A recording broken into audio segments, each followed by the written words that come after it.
Idimia Kisubi ameachia mpira mrefu katikati huku. Cheza eda hii. Tanzania Prisons anaonekana na jambo lao. Gaspar Moipasi.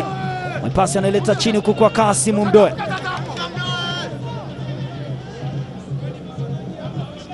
Amefika Michael Ismail Mpesa anaipambanisha katikati huku, ameshatokea na weko kula!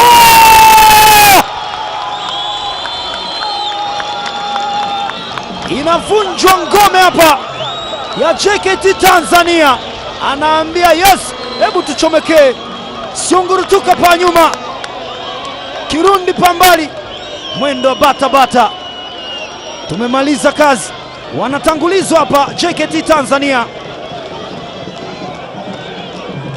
Ilichongwa hii na Michael Ismail Mpesa, akaitokea Samson Mbangula. Kimo kile kikani advantage, changamoto kwa Joseph Wilunda.